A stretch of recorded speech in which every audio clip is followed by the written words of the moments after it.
Hi, everybody. I love that voice, recording in progress. I don't know if it's real or if it's AI or if it's Memorex. There was a TV commercial in the 80s. Is it live or Memorex? It's kind of has some bearing today. Anyway, welcome to Conversation with Calvin, We the Species. This is a series I'm doing in conjunction with the Garden State Film Festival, as I've done the last couple of years, because I love film. As so many of you know, love film because of Casablanca changed my life. It's a big thrill for me because I meet some fascinating, interesting film people. And Blake Merriman, who's right there, is one of them, and is an actor and writer in a fascinating film called The Escort. And we're going to talk about that, talk a little bit about Blake's journey and his filmmaking and acting. I read somewhere that you're on the Equalizer, which is pretty impressive, in your resume. So actually, this is my Fancy Johnny Carson monologue is now concluded. I didn't do any jokes, so be it. Blake, why don't you say a few words, some background, and then we're going to talk about your journey. Sure, yeah. So, hi, everyone. My name's Blake Merriman. I came up as an actor, trained as an actor, mostly for theater, but I also did a lot of long form improv in Chicago and New York.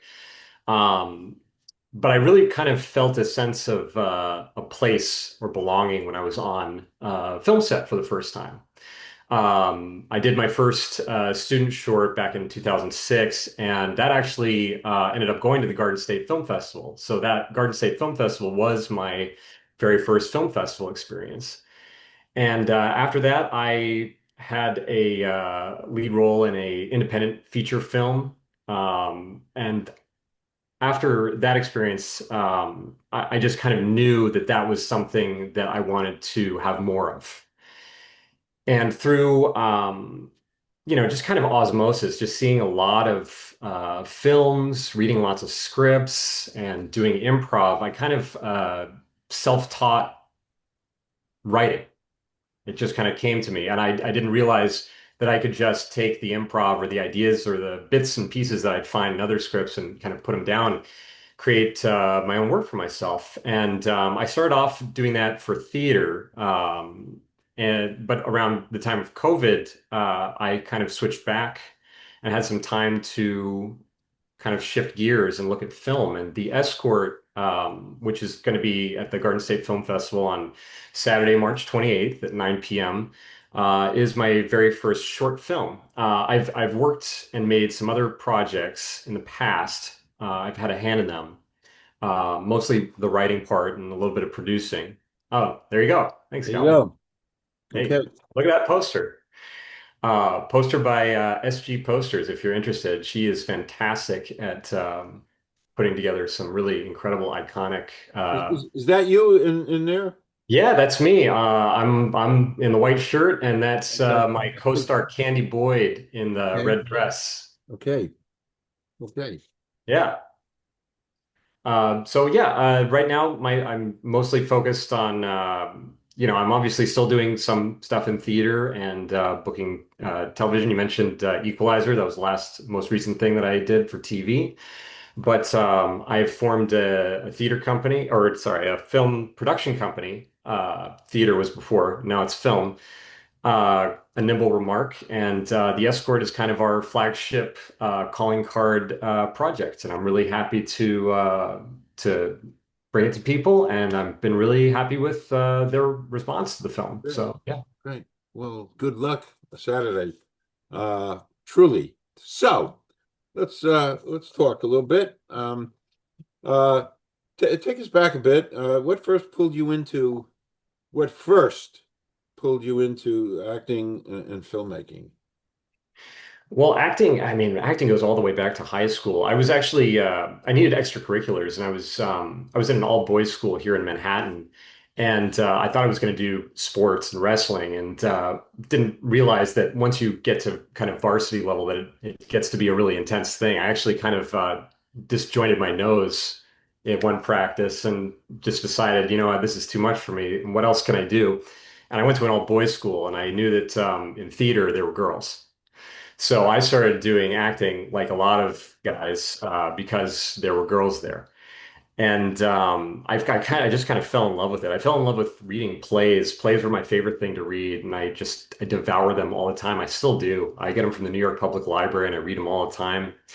And it kind of slowly took over. I was studying all kinds of things, math and economics and music, but theater and acting was the thing that kind of just kept pulling me. There was a little voice in the back of my head that said, like, this is where you need to go. This is where your happiness is. And every time that I made the decision to kind of double down on acting, I'd always been rewarded. And the same goes for making my own work. Every time I've taken a leap and been like, oh, this might not make sense, but this feels like the right thing to do. This feels like my higher self is calling me to this project or this action. I've never regretted it, not once. And right now, what's really calling me is making my own work and telling my own stories. I've always felt like there wasn't enough of the kind of stuff. There were bits and pieces here and there all over the place that, I might find in someone else's project. But ultimately, the most satisfying, fulfilling thing is to make your own work. Okay. By the way, if you see me writing, it's because I believe one of the few, if the only, interviewer in America who takes notes while he's interviewing. I have my reasons. I take notes. I'm a note taker. Anyway, so we before we went on air, of course, we got acquainted, and I told you a little bit about my background. You're a fellow Big Ten. You trained at Northwestern, and then you trained at Steppenwolf, and you can tell a little bit about that because I never heard of it except from Easy Rider, Oh, uh, sure, yeah. the music aid Easy Rider, and then also Maggie Flanagan. You can talk about that. So, how Sure. did those experiences shape you as an artist? Well, Northwestern really taught me, if anything, the power of community. That the people that you surround yourself with and the if you surround yourself with people of a like mind and a like bent, that energy can really grow into something bigger than the sum of its parts. And that you don't need to there was such a rich, vibrant student theater community that we didn't need to do the big university shows or plays or musicals or whatever, that we could just get people together and take over a small theater in on campus and do whatever we wanted to do. And there was something really special about it. I remember I was working with a writer, Matt McKenna, on an original project. He's actually now a writer out in Hollywood for a number of shows. And everyone was just kind of contributing their own ideas and collaborating. I just think that the scrappy do-it-yourself spirit, and how that's grown. I've seen so many people like come out of that and thrive. People like Greta Lee and Mamie Gummer. Though they were all the people that were like surrounding me at the time. Oh, Big successes. For Steppenwolf, I think Steppenwolf is really the heart of Chicago theater. There, besides the ensemble being full of some of the most amazing, compelling artists and actors that I've ever experienced, the work that's done and the culture of that, of teamwork, of I've got your back, everybody's like loving on each other really hard. There's such a support system it's not about me, it's about us, it's about the work. And just pushing that as far as it can go. That's what I really got from Steppenwolf. And with Maggie Flanagan was in New York, and that was about filling in the gaps.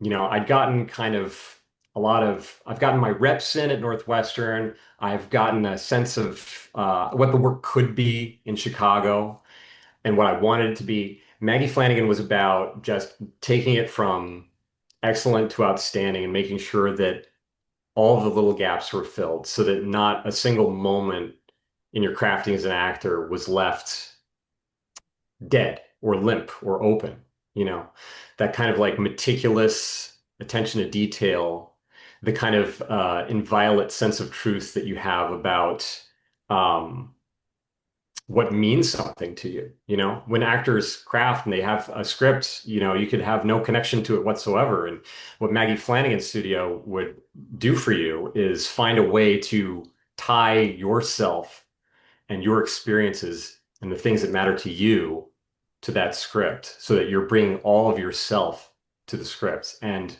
illuminating it, you know, as best you can. So yeah, those three programs really were very formative, and I'm very lucky to have had all of them. Yeah, yeah.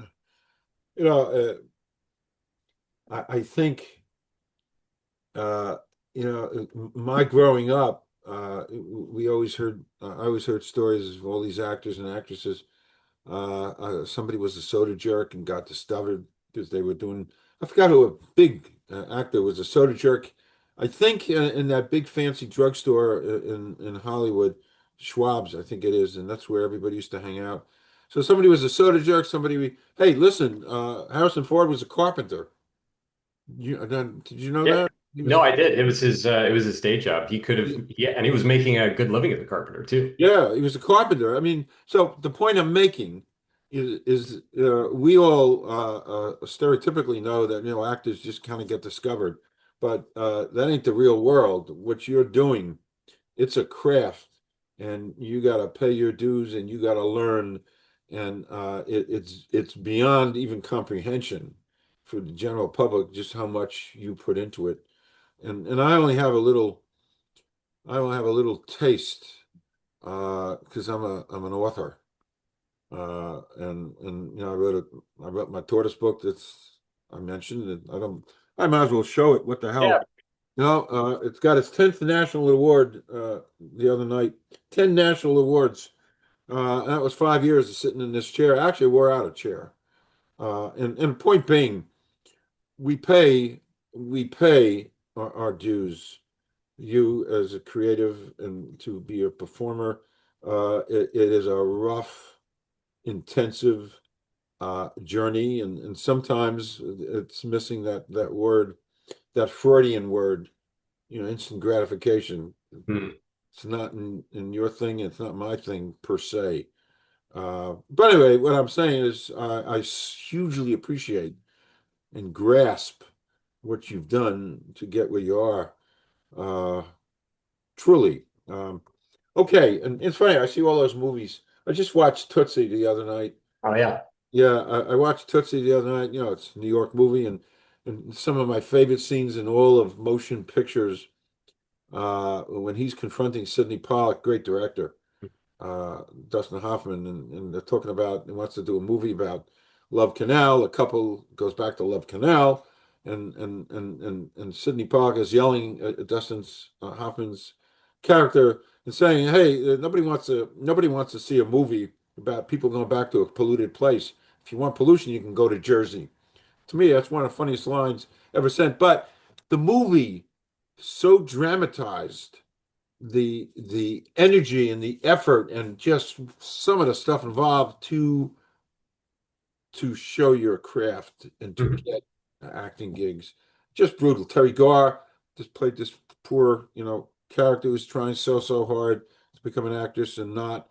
And your journey is it's a tough journey made from iron. That's one of the expressions I like to use. So, The Escort is your first film, back to reality. What was the spark that made you say, I got to make this. I got to tell this story. I got to make this. Sure, yeah. Well, I was always a huge fan of these kind of small, intimate plays, these kind of quirky little, sometimes dark dramedies. And I'd been producing some of those leading up to the pandemic. But then COVID hit, and I kind of was reassessing like what I was doing and really wanted to find a way to reach a larger audience with the work that I was doing. And I knew that with theater, there was always kind of a limit. I mean, you could always record a theater show, maybe, but I think that if you're really going to go there, you know, make a film version. So I was always kind of toying with like, well, how do I take this kind of work that I'm enjoying and put it in the medium of film so that it can kind of live beyond just the run of a play. Again, COVID came in and gave me lots of time to write. And one of the big themes that I was exploring at that time was because of the pandemic, connection or the inability to connect. The escort kind of came from a thought I had where two people were trying to connect in incompatible ways, and one kind wanted to connect on an emotional level, and the other on a physical level.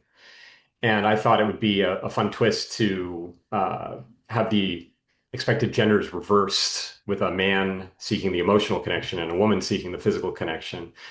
And from that, all the pieces kind of fell into place. Okay. Yeah. Okay. So the film sets up an intimate, obviously, and potentially uncomfortable dynamic. Mhm. Were you exploring anything beneath the surface when you did this? Well, I always like to. I mean, you've seen the film. No, I haven't Oh, yet. you haven't? Oh, okay. No, All right. I haven't. I did. I apologize. I am overwhelmed. If you send it to me, I don't know if you sent me a link. I would have watched it. I'm not sure. I got 40 of these things to do, Sure. and Yeah. No, no, but no worries.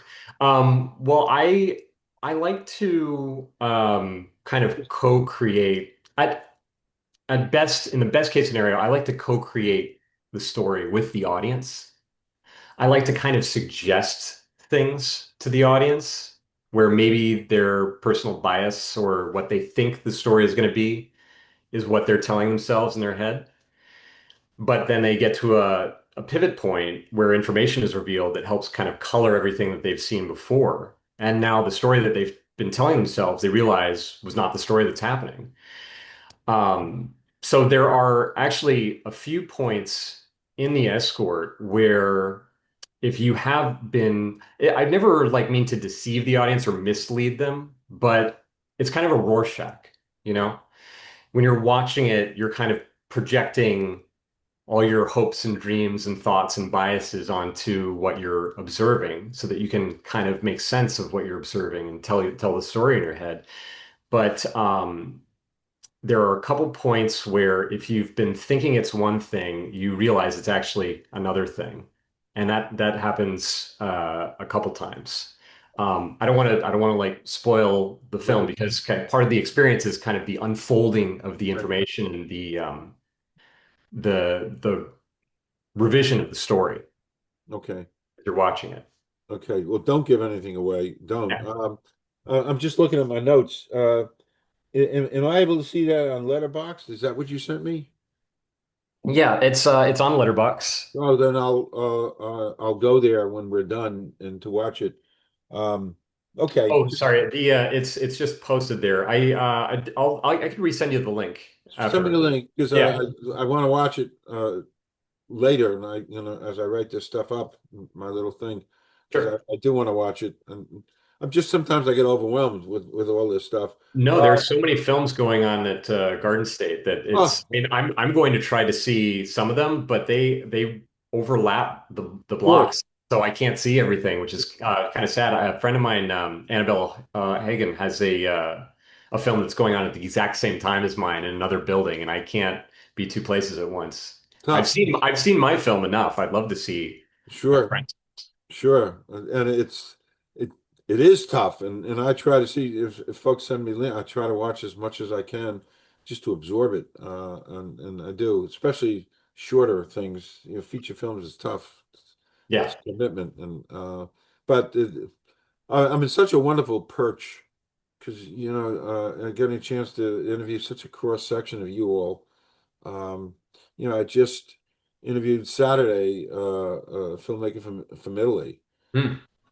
complete with his terrific, wonderful Italian accent, and he did a short film that he got Stephen King to give him the piece, Huh.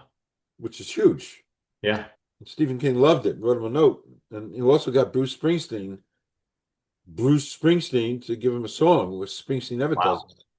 never does that. So, and that's of course, I didn't see the film, but that's the energy that I get from you all. That I get a chance to get little glimpses of this stuff. Um, Without giving, really, do not give things away. I don't know if you can answer this. Without giving too much away, what do you think the story is at its core? What is Sure. Well, I think there are two things that you could talk about. I would say connection and love. And I would say that the connection part is, you know, how do two people with kind of mutually exclusive wants or desires find a way to navigate the blocks that they present to each other so that they can actually have a meaningful connection. Um, can someone step out of their comfort zone and into a vulnerable place in order to make a genuine connection? Um, and I think that's really, for me, that's something that's really poignant nowadays because I feel people aren't stepping out of their bubbles, out of their biases. Everyone's so entrenched that people could stand to be a little challenged, to step out of their comfort zone, to step out of their silos and maybe take on a different point of view or entertain a different point of view so that we can just get a little bit closer. Um, Same with the idea of love, like that there are different types of love, and sometimes that the love that you're looking for is not the love that's right in front of you. And can you let go of what you want and accept what you actually need? like that? Yeah. I'm writing that down. I like that a lot. Yeah, it's kind of a classic storytelling thing where the hero thinks that they want something that it's going to help fill that need, that hole in them. But along the journey, they actually find out that it wasn't what they wanted. It's what they needed that's important. Fascinating. Yeah. I like that. I'm going to use that. Good. Telling you right up front, I'm going to use it. Yeah. Um, just want to go off topic a second because Yeah. I like, and then we go back. Um, so here goes. Excluding family or friends, somebody living a day you'd like to spend a day with, and it Ooh. could be a couple. There's no rules here. I think I'd like to, oh man, there are some that I have this list of people that I've wanted to meet that have passed. And I would say that um, if I only get one, I have to say David Bowie. David Bowie is just such a unique individual. I mean, him and Prince, these like incredible like genre pushing uh musicians, artists. Like David Bowie really just is such an impressive force of nature. And I think that he is gone too soon, you know.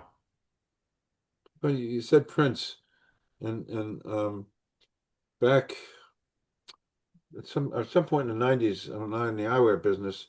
I was we were in the city, staying at the Marriott Marquis in Times Square. We were in the city for an international eyewear exposition, and I was walking back to my room at midnight, uh, Times Square, and I don't know. I looked down West 45th, 46th Street. There are a million. It's now midnight. Million people online. And I was so curious, what the hell's going on? They're all waiting online, a million people, young people. So I went over, I asked somebody, what's going on? It's midnight. He Mhm. said, Prince is coming at 2 a.m. to do a private concert. Nobody's getting in. It's only for celebrities.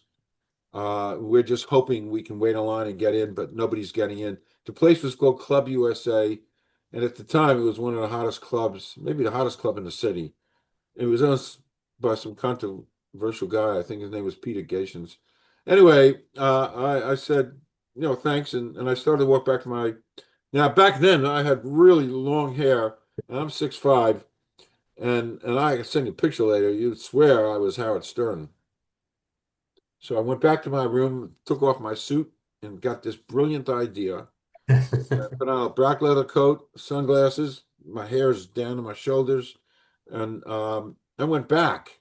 And it was now, like 1:30 in the morning, and went back and eventually got up to with all the police and they took one look at me and said, "Hey, how you doing, man?" Thinking I'm Howard Stern. Get in there.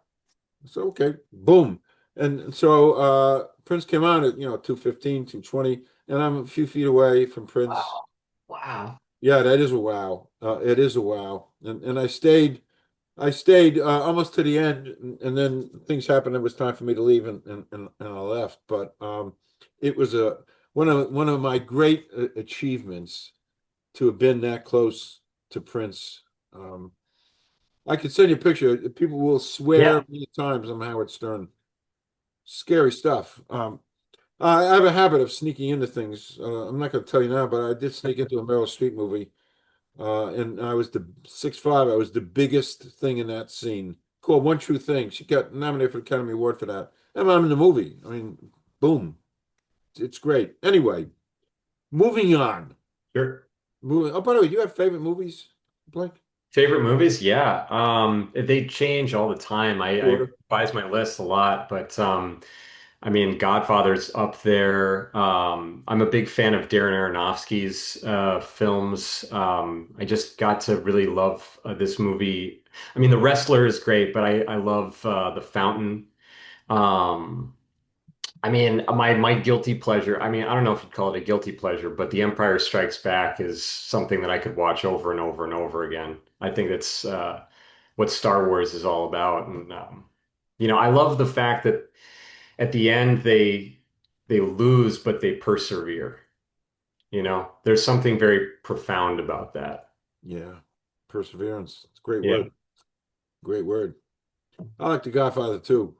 yeah. Not two, but But the second, TOO. oh, I as like well. Godfather one. Yeah. I mean, I they're made both brilliant. brilliant, just brilliant. Yeah. Casablanca I've seen 200 times. I can almost prove it. And Godfather is probably around 150. Uh, and I've written essays about that and the film, everything. Love The Godfather. Yeah. Actually, it's become a way of life. I practice the law of omerta. 'Cause, if I have if I have a big mouth, I wind up sleeping with Luca Brasi, which I don't want to do. Yeah. So I live a very clean life. Anyway, it's lessons of life in there you can extract. Yeah. Um, so you wrote back to the escort. You Sure. wrote and starred in the film, and how does your approach change when you're both the creator and the writer? I Yeah, mean, this is the definitely creator tricky. and a performer. You do Sure. both. Well, it's a trick that has taken me a lot of trial and error to figure out. I've learned over time that if I'm going to be acting in something, I can't wear another hat at the same time. And I need to surround myself with people who are great surrogates for me, people who are better than me, that I can kind of delegate those responsibilities to while we're actually doing the shoot or leading up to the shoot. Because if I'm kind of a type A person, I like things to go well and I feel responsible when they don't.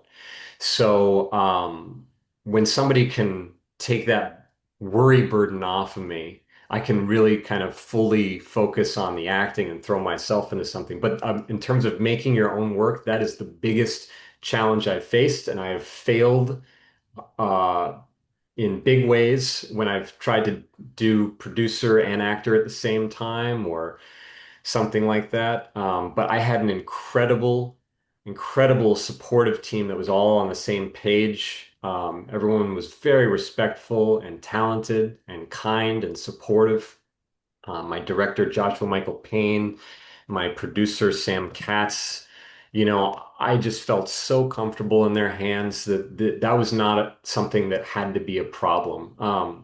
I mean, I'm more, I can do I can wear multiple hats as long as one is an actor. But when acting comes in, when that kind of stretch between pre-production and post-production comes up where I need to really throw myself into the acting work so that I can do the part justice as best I can, I need to be completely focused on that. And that's when your team really comes in and are clutch. Does the actor in you ever conflict with the writer in you? Um, Uh no, but I'd say that it's funny because as a writer, I don't really have a big ego. I mean, I know when something works and when it doesn't for me. But I'm always open for ideas for improvement. My director actually had an idea that I hadn't thought of before. I don't know if you know this term, save the cat. It's basically where the protagonist, the hero, does something early on in the film. I think it was Serpico where uh, oh, I'm blanking. Not Robert De Niro, but Al Pacino Pacino. is Serpico, and they're doing this bust of giving away like Yankee tickets or something, and they're doing a bust, getting all these like um, parole breakers or something, and they've already done the bust, and a man comes up with his kid to get the baseball tickets, and Pacino goes up to him and like flashes his badge to warn him. It wasn't the legally right thing to do. The guy was a deadbeat and he was breaking the law and he deserved to be caught, but he didn't deserve to be caught in front of his kid. And because of that act of humanity, we really connect with Pacino's character with Serpico. So, in the Escort, Josh Payne, my director, was looking at the character and thinking, well, he's a little weird. He's a little off-putting. How do we find a way to give a save the cat moment where the audience can connect with him and uh, see him as like the hero or want him to succeed and kind of relate and connect instead of keep our distance? And found a way to, through an act of kindness or an act of concern or empathy in the film, show that early on so that we can like him, you Yeah, know, want him to win and know that he's an okay guy. I like that. Save the cat. I do Yeah. like that. It's actually written by another Blake named Blake Snyder. Okay. Okay. It's a book on screenwriting. Oh, yeah. I told you I've been hanging around as a screenwriter. Actually, two. Yeah. We're gonna get together, and actually another filmmaker that I met a few years ago at the Golden State Film Festival. The four of us. We're just going to talk about Casablanca to begin with, and then who knows what down the road. Love screenwriters, because writing. It's funny. The people I talk to, and my takeaway so often, writing is everything. Hmm. Yeah. I would say story. Yeah, story or writing. You can goof up a lot of stuff, but you can't goof up story. Yeah, writing is everything. For me as a writer, I like to hear that writing is everything. Um, was there a challenge in bringing this first short film of yours to life? Are there challenges in bringing it to life? Yeah, there were a couple. I mean, I don't have a ton of experience in producing short films. I did help kind of work on a feature several years back, but that was kind of in a limited scope. This time I was kind of the executive producer, so I was responsible for having my fingers on pretty much everything. But what there was one happy accident that we panicked about early on, which we were about 2 days away from our shoot, and we'd secured a hotel room for our shoot, and it was the only location that we had.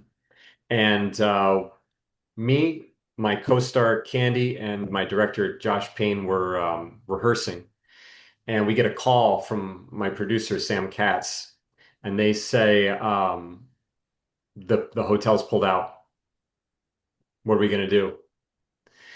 And we get to about I think we were at a point like maybe a day later where we still didn't have a place. We had some options, but they were not as good. And we're kind of deciding, well, are we gonna kick the can down the line, wait till we have a better spot to shoot and lose a lot of because people were flying. We had actually a DP and a assistant camera from Chicago who were coming in to stay just for the weekend to do the shoot, and they would have come all the way for nothing. But at the last minute, an even better hotel came through. My producer Sam booked us into what ended up being our location, and it actually looks even more beautiful and was more functional and just worked for the shoot so much better than the original one. So, sometimes these things are a test of fate. It's like God telling you to sacrifice your only son at the altar, only at the last minute to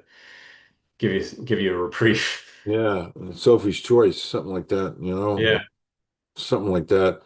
You kind of alluded to it a little bit, storytellers and filmmakers who have really influenced you.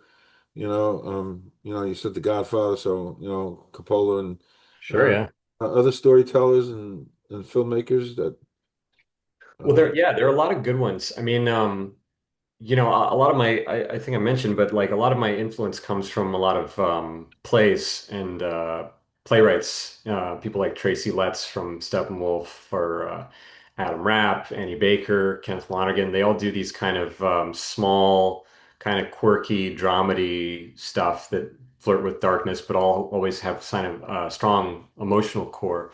But for film, I'd say that the biggest one is probably the Coen brothers. Really, really great. Like every film that they do is great. There's always kind of a quirkiness, a darkness. There's a sense of humor, but there's always such rich story and performance and character dynamics. Um, Others like Darren Aronofsky, The Wrestler or The Fountain. These really good at these small but emotionally gripping and compelling films. And then people like Alex Garland who did Ex Machina. And he's also wrote some other films too. I think Sunshine and 28 Days Later. But his ability to take these big concepts and genres and make them feel grounded and intimate.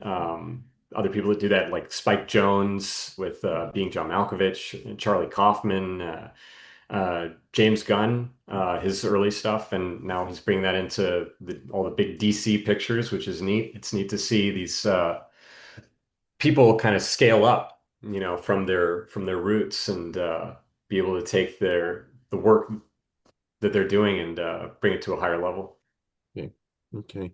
Yeah. Um, I like your answers. By the way, I filled up 2 pages already from you, just so you know. No guilt. I'm not laying any guilt on you. So you've appeared, Blake, you appeared on major platforms, CBS and HBO and Netflix. And what have those experiences, taught you about your craft? Because it all goes into the pot. Yeah, yeah. I would say that I am grateful for having good training because you do not know what situation you're going to step onto when you get on set. You don't know if it's going to be a bunch of huge egos who are under the gun and are trying to make their day, or if you're going to get a nice, warm, mothering director who's just, so grateful for you to be there and is supportive. So I think that coming in, with a lot of ammo, with a lot of ideas, and being able to adapt to whatever the landscape is on set, that's key. I mean, I always say that the three most important things you could do are to show up early, to know your lines, and to be flexible. Okay. Yeah. And Well, and of course it goes without saying, but just be kind to everyone, no matter what. it's good stuff. You just spit out some pretty good stuff. Thanks. Yeah, you did. You did. Slightly off topic. Yeah. Uh, um, 15 miles from my house. Netflix is putting up $1 billion Right. studio. Yeah. It'll be ready, I don't know, maybe in a year or less. I know Iron Gate putting one down in Hudson County. Somebody else is putting down $1 billion. I forget who it is down in South Jersey. Mhm. Very quietly, without fanfares and symphonies. Jersey's becoming a major film production entity. Fingers crossed. Yeah. Yeah, I think they passed Georgia by. Georgia had a lot of friendly tax incentives. Jersey has maybe better tax incentives, thanks to Governor Murphy. And I'm just excited about that for folks like you Yeah. Me to too. have that in our backyard Hmm. for all kinds of reasons, and it really puts Jersey on the map. I've written also essays. How Jersey has finally won its independence from New York and Philly. We can stand on our own. Music wise, Springsteen, Bon Jovi. I mean, all these things, restaurant wise, we've got some unbelievable restaurants here. Yeah. People think the city. A friend of mine, Tara Jean, she's the editor of Dining Out, uh, it's a wonderful magazine. But it's so it just it bodes well for you in your cohorts to have this kind of energy setting up shop Yeah. here in Jersey. It's good Absolutely. Yeah. stuff. Yep, yep, yep. Um, Going forward, are there any particular types of stories that interest you that you think you'd like to explore down the road? Yeah. I think I've kind of mentioned where, a lot of the meat and potatoes of my interest, my work is, but it is these like, intimate, dramedies, that are kind of dark and quirky. I always love something with a little bit of a sense of the absurd, or humor or mischief about them. But always with like a strong, deep emotional core. I feel like I firmly believe in like doing commercial work, but with quality, you know. Um, Themes that kind of come across a lot in my work, or that I just end up drawn to for one reason or another, are these situations where uh, there are people kind of digging up or confronting the past, or their emotional baggage or wounds, so that they can finally heal and move forward and grow. Also, anything that has to do with like a power struggle or an obsession, those are the kind of things that just seem to light me up when they come across. And I Okay. always try to find a way to at least put like a shade of those in what I'm working on and what I'm writing. Okay. Yeah.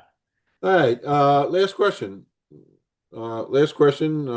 People walking out after they've seen the escort, what would you want them to take away? What is your hope for them to take away from this? Sure, yeah. I mean, I think that you should check your expectations and your assumptions, that we can find a way to connect deeply and meaningfully if we just open our ears and put our egos aside and listen. Because we're like this now, we're like we've got our blinders on, our earmuffs on. We just kind of want to, everybody just kind of wants to hear what they want to hear. And the way with technology being the way it is right now, it's almost like everybody gets to choose their own reality or is living in their own individual reality. And I think that it's important for us to put all of our, all that aside if we can, or as best we can, and open up and challenge our beliefs so that we can reach out and connect more, just person to person, group to group, that we're losing that. And I don't, it's a human thing. We're social people. We want to connect. It's important for us to connect. And I think that, it's worth it to put your entrenched beliefs on the back burner for the sake of meaningful human connection. Nicely said. Yeah. Nicely said. A nicely said interview. Oh, thanks. No, this was good stuff. Well, likewise, Calvin. Yeah, this was good stuff. Truly, and And I do marvel, listening to you and your journey, and I do marvel at your journey and your commitment to your craft. And it's, you're an indie. I'm an indie. I Mhm. love the institution of indies. I could someday. I hope to be on Jimmy Fallon. It's one of my goals. I'm going to interview me, my books, bip, up, bop, boom, boom, boom. Kind of Nice. asked me about, a couple of things. He said, you're an indie, and then I'm gonna tell him what, I'm an indie because how I feel about agents, and writing query letters and that kind of stuff. On my end, and there's some great humor in that. I'm writing some wonderful humor. I like Lenny Bruce. Yeah, Just yeah. love Lenny Bruce. Actually, it's funny. I have all his albums back there, vinyl. I have Mm, all his vinyl albums. I became a big fan of Lenny Bruce in the 70s after he was gone. I realized what I had missed, and mm, it killed me.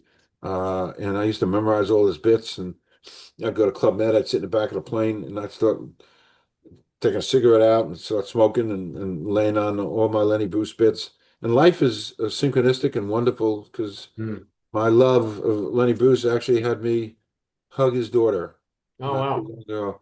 Hug his daughter actually in Asbury Park at a comedy festival. We met backstage. She knew about me and my love of Lenny Bruce, and we hugged. And I thought that was the full circle of life. Here's a hero of mine who I love because he was really free speech. Yeah, yeah, That's what he really was yeah, for all of us, free speech. And he kind of gave his life for that, and he yeah. did. And there I am hugging his daughter Kitty. It's kind of neat. So, come back anytime you want another project, you want to talk about it and Of stuff. course. Love to. Please come back. I sit in this chair 12 hours a day. I get lonely, so come back. We'll talk. Thank you so much, Blake. And I wish you and the escort only good things. Don't leave. I'm just going to stop recording for a second. You got it. Thank you.